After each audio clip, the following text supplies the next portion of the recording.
El Señor esté con ustedes. Y con tu espíritu. Lectura del Santo Evangelio según San Marcos.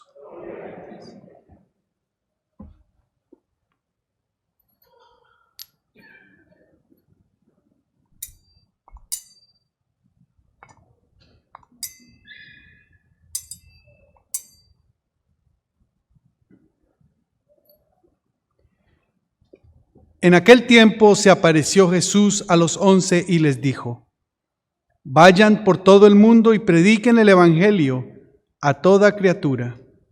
El que crea y se bautice, se salvará. El que se resista a creer, será condenado. Estos son los milagros que acompañarán a los que hayan creído. Arrojarán demonios en mi nombre. Hablarán lenguas nuevas. Cogerán serpientes en sus manos, y si beben un veneno mortal, no les hará daño. Impondrán las manos a los enfermos, y éstos quedarán sanos. El Señor Jesús, después de hablarles, subió al cielo, y está sentado a la derecha de Dios. Ellos fueron y proclamaron el Evangelio por todas partes. Y el Señor actuaba con ellos y confirmaba su predicación con los milagros que hacían. Palabra del Señor.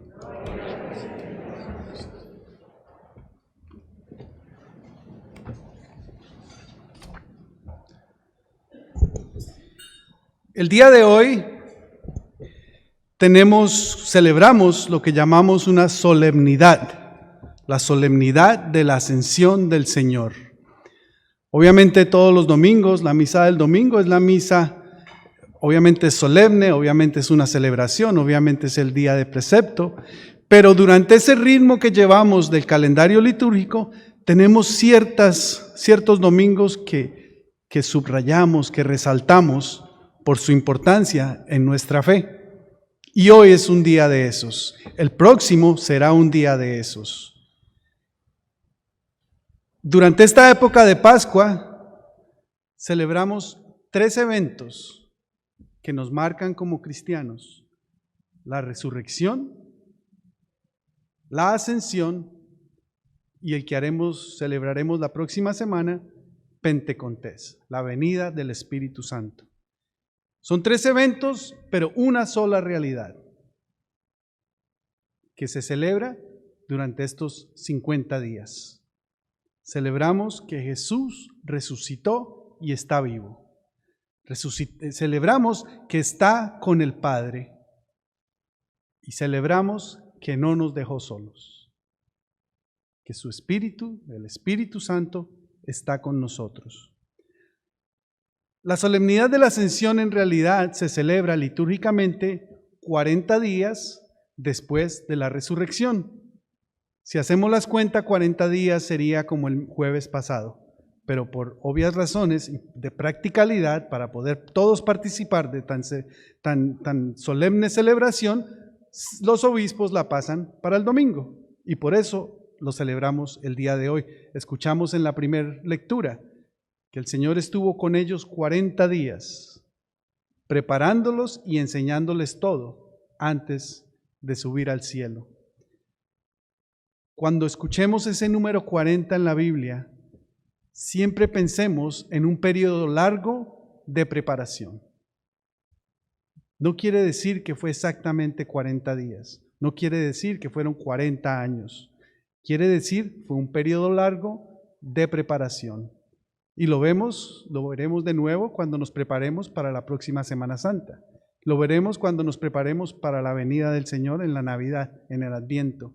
Así que ese número 40 muy simbólico y todos debemos de saber lo que significa. Un periodo largo de preparación. Muy bien. Para nosotros este periodo ha sido una oportunidad de conocer a Jesús. Hablábamos de las diferentes imágenes que hemos repasado en este periodo. El buen pastor, el viñador, la rama, el sarmiento. También conocimos la característica de Dios, la esencia de Dios, de que es amor. Y hoy conectamos todo eso que hemos aprendido en los últimos 40 años. la ascensión del Señor. En la primera lectura escuchamos un relato de la ascensión. En el Evangelio nomás escuchamos que subió al cielo. Después de hablarles, subió al cielo. No escuchamos el relato en sí, pero en la primera lectura está más detallado. Pero está en una forma literaria que se llama metáfora.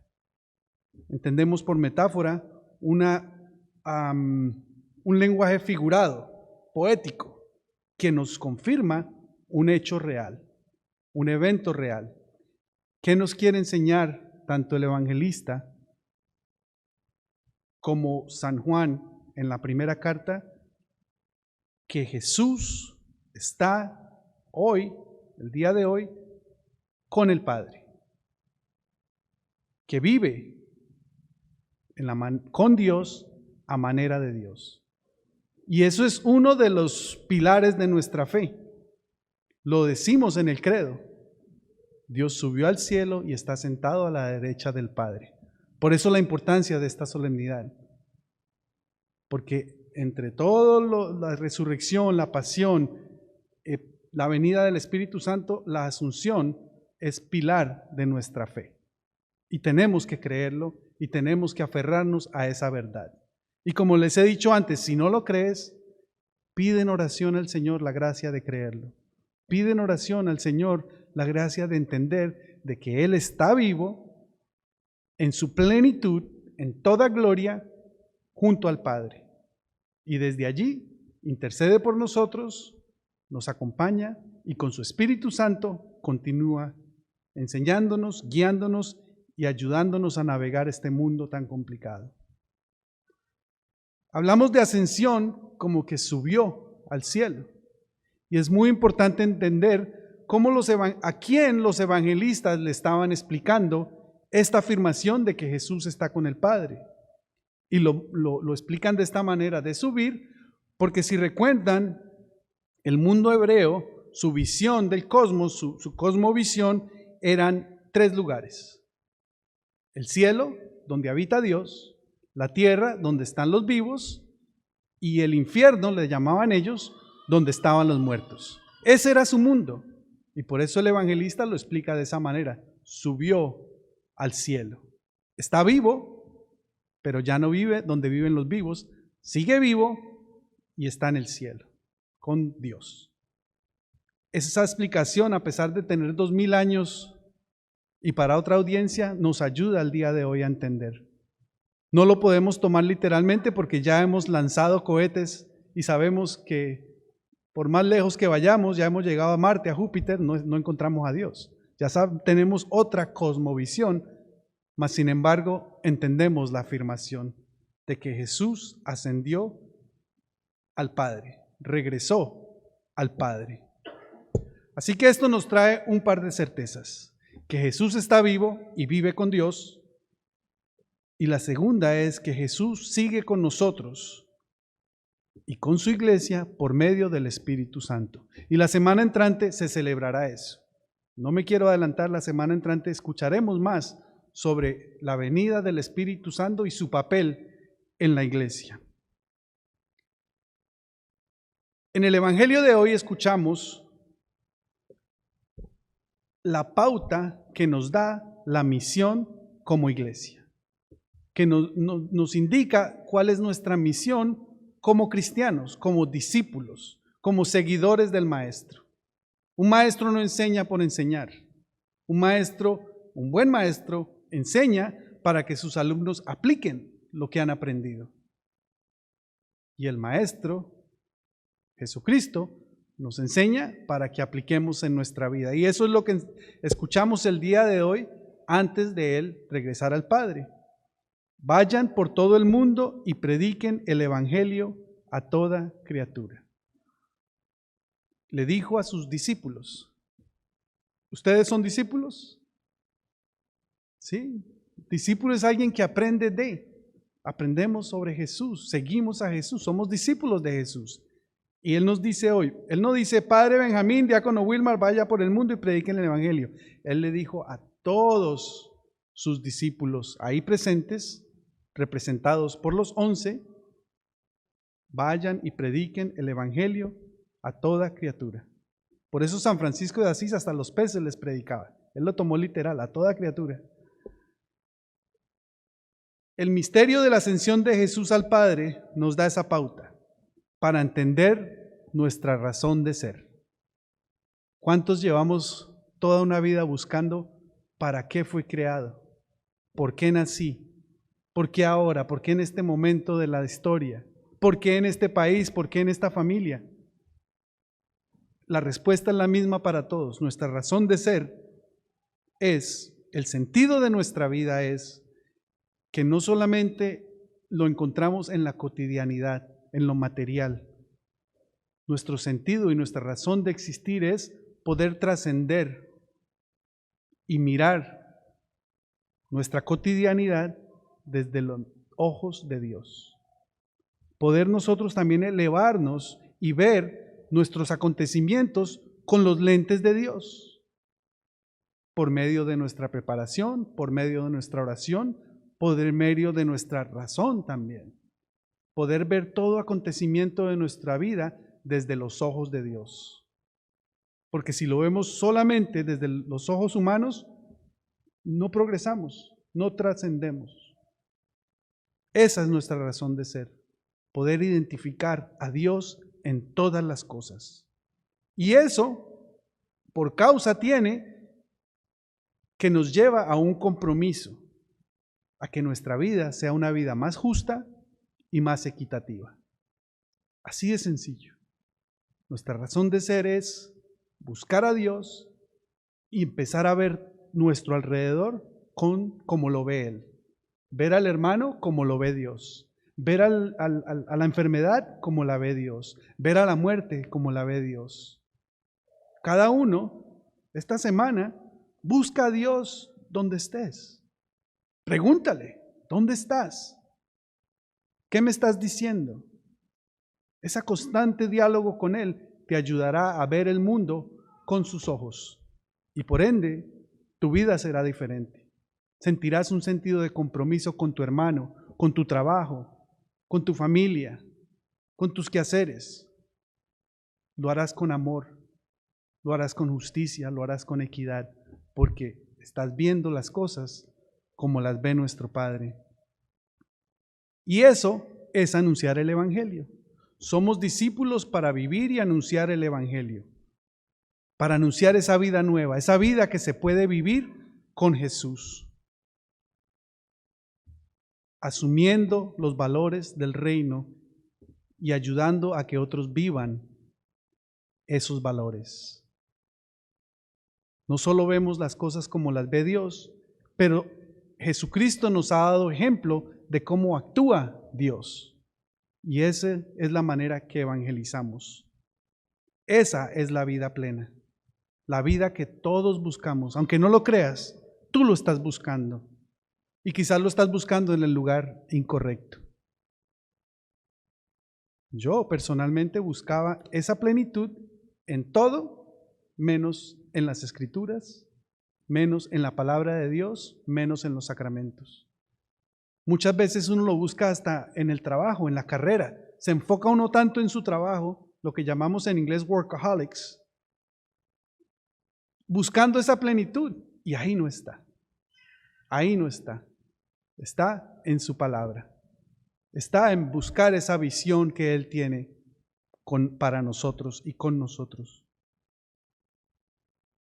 La pregunta para esta semana: en mi cotidianidad, ¿anuncio el reino de Dios? ¿Lo anuncio con hechos concretos en mi vida? No solo pregonando, como a veces vemos en la esquina, aquí en la esquina de La Falla y Colonia, con un letrero: Jesús viene, prepárense. Sí, Él está haciendo un tipo de predicación y evangelización, pero esa no es la de todos nosotros. Yo no me imagino ustedes cada uno en una esquina con un letrero. No sería práctico. Pero sí es práctico pensar en lo siguiente: en mi cotidianidad, ¿practico el perdón? ¿Pido perdón? ¿Protejo al débil? ¿Defiendo al desamparado? ¿Sirvo al necesitado? ¿Así no me nazca? Estoy pendiente de quién necesita mi servicio y lo que yo tengo, los talentos que yo tengo al servicio del que los necesita. ¿Doy ejemplo de cristiandad o causo escándalo a la cristiandad? Si salimos de esta iglesia, si salimos de la misa y llegamos de mal genio a la casa, estamos causando escándalo. No estamos evangelizando. No estamos anunciando el reino de los cielos. Hay que ofrecer al prójimo ese amor que Dios me ha dado por medio de esos hechos concretos. El prójimo entenderá de qué es un discípulo de Jesús al recibir el amor que yo le doy. Pero lo primero en esa misión es tratar de ver al prójimo como lo ve Dios. Creo que eso cierra el círculo de lo que es la esencia de la vida. Ver el mundo desde los ojos de Dios y comprometerme a que la vida a mi alrededor y alrededor de los míos sea más justa y equitativa por medio de yo practicar los valores del reino. Como les decía, la semana entrante celebrarán la fiesta, celebraremos. Yo no la celebraré con ustedes, tengo un retiro de diáconos, pero ustedes la celebrarán y como iglesia la celebraremos. La venida del Espíritu Santo. Esta semana es de preparación. Preparemos nuestra vida para vivir esa celebración conscientes de que Jesús ha resucitado, que está vivo y vive plenamente y gloriosamente con el Padre. Y recuerda, en momentos difíciles esta semana, que no nos ha abandonado. Y el domingo celebraremos su compañía por medio del Espíritu Santo. En medio de esa cotidianidad de esta semana, recuerda eso.